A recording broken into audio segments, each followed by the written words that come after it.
ଆଜିକାଲି artificial intelligence ବା AI ସବୁଠି ଅଛି। କିନ୍ତୁ ଏହି ଏଆଇ ଯୁଗରେ ଆମର ଡିଜିଟାଲ ସୁସ୍ଥତା ମାନେ ଆମେ ଡିଜିଟାଲ ଦୁନିଆରେ କେତେ ଭଲରେ ଅଛୁ, ତାହା କେତେ ସୁରକ୍ଷିତ, ଏଟା ଗୋଟେ ବହୁତ ବଡ଼ ପ୍ରଶ୍ନ। ଆଉ ଆଜି ଆମେ ଏହାରି ଭିତରକୁ ଯାଇ କିଛି ଉତ୍ତର ଖୋଜିବାକୁ ଚେଷ୍ଟା କରିବା। ଚାଲନ୍ତୁ ଗୋଟେ ପ୍ରଶ୍ନରୁ ଆରମ୍ଭ କରିବା। ଭାବନ୍ତୁ ଯଦି ଏଆଇ ଆମ ମନକୁ ଆମ ନିଜଠାରୁ ବି ଭଲ ଭାବରେ ବୁଝିଯାଏ, ତେବେ କ'ଣ ହେବ? ଆମେ ଯେଉଁ ନିଷ୍ପତ୍ତି ନେଉଛୁ ସେଇଟା କ'ଣ ସତରେ ଆମର ନିଷ୍ପତ୍ତି? ଏହି ପ୍ରଶ୍ନ ହିଁ ଆଜି ଆମ ଆଲୋଚନାର ମୂଳ। ଆଗରୁ ଆମେ ଭାବୁଥିଲେ ଡିଜିଟାଲ ସୁସ୍ଥତା ମାନେ ବସ୍ ସ୍କ୍ରିନ୍ ଟାଇମ୍ କମ୍ କରିଦେବା। କିନ୍ତୁ କଥାଟା ଏବେ ଆଉ ସେତିକିରେ ସୀମିତ ନାହିଁ। ପ୍ରକୃତ ଚ୍ୟାଲେଞ୍ଜ ହେଉଛି ଆମ ନିଜ ନିୟନ୍ତ୍ରଣକୁ ଫେରିପାଇବା। କାହିଁକିନା ଆମେ ଏମିତି ଗୋଟେ ଦୁନିଆରେ ଅଛୁ ଯେଉଁଠି ଆମ ଧ୍ୟାନକୁ ଟାର୍ଗେଟ୍ କରିବା ପାଇଁ ହିଁ ସବୁକିଛି ତିଆରି ହୋଇଛି। ଠିକ୍ ଅଛି, ତେବେ ପ୍ରଥମେ ଦେଖିବା ଏଇ ନୂଆ ଡିଜିଟାଲ ବାସ୍ତବତା କ'ଣ। ଦେଖନ୍ତୁ, ଆମ ଡିଜିଟାଲ ଦୁନିଆ ପୂରାପୂରି ବଦଳି ଯାଇଛି। ଏଆଇ ଏବେ କେବଳ ଗୋଟେ ଟୁଲ୍ ହୋଇ ରହିନି, ଏହା ଆମ ପରିବେଶର ଗୋଟେ ଅଂଶ ପାଲଟି ଯାଇଛି। ଆଉ ଏହା ହିଁ ଆମ ଦୁନିଆକୁ ଗଢ଼ୁଛି। ଟିକେ ଭାବନ୍ତୁ ତ, ଆମେ କେମିତି ଶିଖୁଛୁ, କାହା ସହିତ ଯୋଡ଼ି ହେଉଛୁ, କ'ଣ ଦେଖୁଛୁ ବା ଖାଉଛୁ, ଏପରିକି ଆମେ କ'ଣ ବିଶ୍ୱାସ କରୁଛୁ ଏବଂ ନିଜକୁ କେମିତି ଦେଖୁଛୁ, ଏ ସବୁ ଭିତରେ ଏବେ ଏଆଇ ଅଛି। ସବୁକିଛିକୁ ମିଡିଏଟ୍ କରୁଛି। ତେଣୁ ଏହାର ପ୍ରଭାବ କେତେ ଗଭୀର ତାହା ସହଜରେ ଅନୁମାନ କରାଯାଇପାରେ। କିନ୍ତୁ ଏହି ଡିଜିଟାଲ ପରିବର୍ତ୍ତନର ଗୋଟେ ଅନ୍ଧାର ଦିଗ ବି ଅଛି, ଯାହା ସାଧାରଣତଃ ଦେଖାଯାଏ ନାହିଁ। ଏଆଇ ଚାଳିତ ପ୍ଲାଟଫର୍ମଗୁଡ଼ିକ ଆମ ମନ ଉପରେ ଗୋଟେ ନୀରବ ଛାଇ ଭଳି କାମ କରୁଛନ୍ତି। ଆସନ୍ତୁ ସେହି ମାନସିକ ପ୍ରଭାବ ବିଷୟରେ କଥା ହେବା। ଆଉ ଏଥିରୁ ଜନ୍ମ ନେଇଛି ଗୋଟେ ନୂଆ ପ୍ରକାରର ମାନସିକ ସମସ୍ୟା, ଯାହାକୁ କୁହାଯାଉଛି ଏଆଇ ଆଙ୍ଗ୍ଜାଇଟି ବା ଏଆଇ ଜନିତ ଚିନ୍ତା। ଏଇଟା କ'ଣ? ଏଇଟା ହେଉଛି ସେହି ଚାପ, ସେହି ଅସ୍ଥିରତା ଯାହା ଏଆଇର ବଢ଼ୁଥିବା ପ୍ରଭାବ ଯୋଗୁଁ ଆମେ ଅନୁଭବ କରୁଛୁ। ବହୁତ ଦୂରେ ଆମେ ସମସ୍ତେ ଏହା କେବେ ନା କେବେ ଅନୁଭବ କରିଛେ, କିନ୍ତୁ ଏବେ ଏହାର ଗୋଟେ ନାଁ ଅଛି। ହେଲେ ଏହି ଚିନ୍ତା ଆସୁଛି କାହିଁକି? ଦେଖନ୍ତୁ, ଏହାର କିଛି ମୁଖ୍ୟ କାରଣ ଅଛି। ପ୍ରଥମତଃ, ଅଟୋମେସନ୍ ଯୋଗୁଁ ଚାକରି ହରାଇବାର ଭୟ। ଦ୍ୱିତୀୟରେ, ଆମ ଡାଟା ଆଉ ଆମ ନିଷ୍ପତ୍ତି ଉପରେ ନିୟନ୍ତ୍ରଣ ହରାଇବାର ଅନୁଭବ। ଆଉ ଗୋଟେ ବଡ଼ କାରଣ ହେଲା ସବୁବେଳେ ଯେମିତି କେହି ଆମ ଉପରେ ନଜର ରଖିଛି, ସେହି ଭାବନା। ଏବଂ ଶେଷରେ, ଏଆଇର ଭବିଷ୍ୟତକୁ ନେଇ ଯେଉଁ ଅନିଶ୍ଚିତତା। ଏସବୁ ମିଶି ମନ ଉପରେ ବହୁତ ବଡ଼ ବୋଝ ପକାଏ। ଆଉ ଏଠି ଗୋଟେ ବଡ଼ ବିରୋଧାଭାସ ଦେଖିବାକୁ ମିଳେ। ଦେଖନ୍ତୁ, ଆମେ ଲଗାତାର ସମସ୍ତଙ୍କ ସହ କନେକ୍ଟେଡ୍, କିନ୍ତୁ ତା ସତ୍ତ୍ୱେ ଏକାକୀପଣ ବଢ଼ି ବଢ଼ି ଚାଲିଛି। ସବୁବେଳେ ସମସ୍ତଙ୍କ ସହ ଥାଇ ବି ଏକା ଲାଗିବା, ଏହାଠାରୁ ବଡ଼ ବିଡ଼ମ୍ବନା ଆଉ କ'ଣ ହୋଇପାରେ? ଆଚ୍ଛା, ତେବେ ସମସ୍ୟା ତ ଜଣାପଡ଼ିଗଲା। ଏବେ ଆସନ୍ତୁ ଏହାର ମୂଳକୁ ଯିବା। ଏହି ଆଲଗୋରିଦମଗୁଡ଼ିକ ପ୍ରକୃତରେ କେମିତି କାମ କରନ୍ତି, ଯାହା ଆମକୁ ଏତେ ପ୍ରଭାବିତ କରୁଛି? ଯଦି ଆମେ ଏହାର ଡିଜାଇନକୁ ବୁଝିପାରିବା, ତେବେ ଯାଇ ନିୟନ୍ତ୍ରଣ ଫେରିପାଇବାର ରାସ୍ତା ଖୋଲିବ। ଏହି ପ୍ଲାଟଫର୍ମଗୁଡ଼ିକ ଆମ ଧ୍ୟାନକୁ ଧରି ରଖିବା ପାଇଁ ବହୁତ ଚତୁର ଡିଜାଇନ ବ୍ୟବହାର କରନ୍ତି। ଯେମିତିକି ଇନଫିନାଇଟ୍ ସ୍କ୍ରୋଲ୍। ଆମେ ସ୍କ୍ରୋଲ୍ କରୁଥିବା ଆଉ କଣ୍ଟେଣ୍ଟ କେବେ ସରିବନି, ଯେମିତିକି ଆମେ ଅଟକିବନି। ସେମିତି ମଝିରେ ମଝିରେ ରିୱାର୍ଡ, ଯାହା ଆମ ମସ୍ତିଷ୍କରେ ଡୋପାମିନ୍ ରିଲିଜ୍ କରେ ଆଉ ଆମକୁ ଏକ ପ୍ରକାର ନିଶାଗ୍ରସ୍ତ କରିଦିଏ।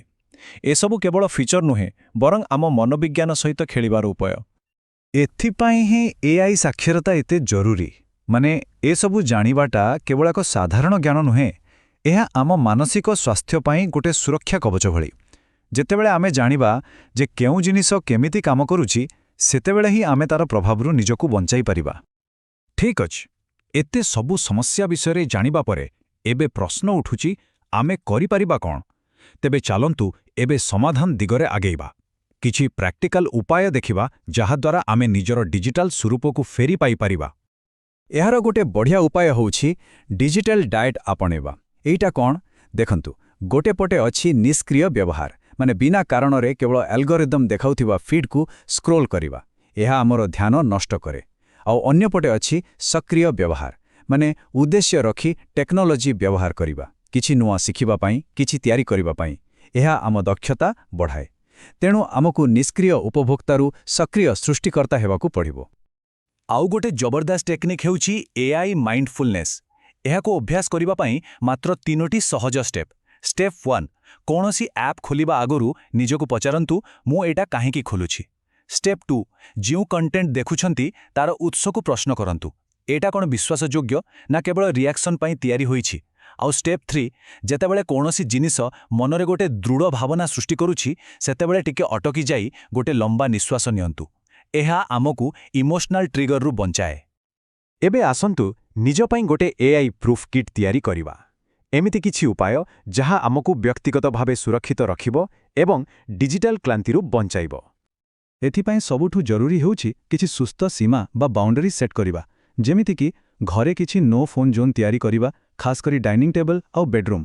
ସପ୍ତାହରେ ଗୋଟେ ଦିନ ପାଇଁ ଡିଜିଟାଲ ଉପବାସ ବା ଛୁଟି ପାଳନ କରିବା, ଆଉ ବାରମ୍ବାର ନୋଟିଫିକେସନ୍ ଚେକ୍ କରିବା ବଦଳରେ ଦିନରେ ଗୋଟେ ବା ଦୁଇଟି ନିର୍ଦ୍ଦିଷ୍ଟ ସମୟ ରଖିବା। ସବୁଠୁ ବଡ଼ କଥା, ବାସ୍ତବ ଦୁନିଆର ସମ୍ପର୍କକୁ ଅଧିକ ଗୁରୁତ୍ୱ ଦେବା।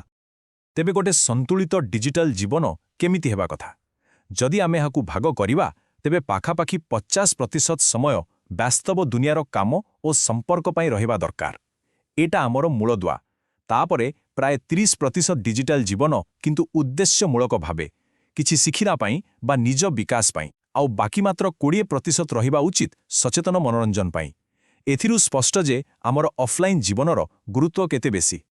ତେବେ ଏସବୁ ପରେ ଆସନ୍ତୁ ଭବିଷ୍ୟତ ବିଷୟରେ ଚିନ୍ତା କରିବା। ଆମ ଲକ୍ଷ୍ୟ ଏଆଇକୁ ଡରିବା ନୁହେଁ, ବରଂ ଏମିତି ଏକ ଭବିଷ୍ୟତ ଗଢ଼ିବା ଯେଉଁଠି ମଣିଷ ହିଁ କେନ୍ଦ୍ରରେ ଥିବ ଏବଂ ଏଆଇ ଆମ ସହିତ ମିଶି ଆମକୁ ଆହୁରି ସମୃଦ୍ଧ କରିବ। ଆଉ ଏହି କଥାଟି ଏହାକୁ ହିଁ ଦର୍ଶାଉଛି, ଭବିଷ୍ୟତ ଏଆଇ ଦ୍ୱାରା ଶାସିତ ନୁହେଁ, ବରଂ ଏଆଇ ଦ୍ୱାରା ସମୃଦ୍ଧ ହେବ। ଏହାର ଅର୍ଥ ଟେକ୍ନୋଲୋଜି ଆମ ଉପରେ ହାବି ହେବ ନାହିଁ, ବରଂ ଆମକୁ ସାହାଯ୍ୟ କରିବ। ଆଉ ଏହି ଭବିଷ୍ୟତକୁ ଗଢ଼ିବା ଆମ ନିଜ ହାତରେ ଅଛି। କିନ୍ତୁ କେବଳ ବ୍ୟକ୍ତିଗତ ସ୍ତରରେ ଚେଷ୍ଟା କଲେ ହେବନି। ଆମକୁ ବଡ଼ ସ୍ତରରେ ବି କିଛି ପରିବର୍ତ୍ତନ ଦରକାର। ଯେମିତିକି ଆଲଗୋରିଥମରେ ସ୍ୱଚ୍ଛତା ଆସିବା ଉଚିତ, ଲୋକଙ୍କୁ ପ୍ରଭାବିତ କରୁଥିବା ଡିଜାଇନ ଉପରେ ସୀମା ଲାଗିବା ଦରକାର, ମାନସିକ ସ୍ୱାସ୍ଥ୍ୟ ସମ୍ବନ୍ଧୀୟ ଡାଟାର ସୁରକ୍ଷା ହେବା ଜରୁରୀ, ଆଉ କୌଣସି ନୂଆ ଏଆଇ ଆସିବା ପୂର୍ବରୁ ତାର ପ୍ରଭାବର ମୂଲ୍ୟାଙ୍କନ ବାଧ୍ୟତାମୂଳକ ହେବା ଉଚିତ। ତେବେ ଶେଷରେ ଏହି ପ୍ରଶ୍ନ ସହିତ ଆଜିର ଆଲୋଚନାକୁ ଏହିଠି ରଖିବା। ଭବିଷ୍ୟତ ପାଇଁ ସଚେତନ ପରିଚାଳକର ଆବଶ୍ୟକତା ଅଛି। ଏକ ଉନ୍ନତ ଡିଜିଟାଲ ଭବିଷ୍ୟତ ଗଢ଼ିବାର ଦାୟିତ୍ୱ ଆମ ସମସ୍ତଙ୍କର। କିନ୍ତୁ ପ୍ରଶ୍ନ ହେଉଛି, ଆମେ ସମସ୍ତେ ଏଥିପାଇଁ ପ୍ରସ୍ତୁତ?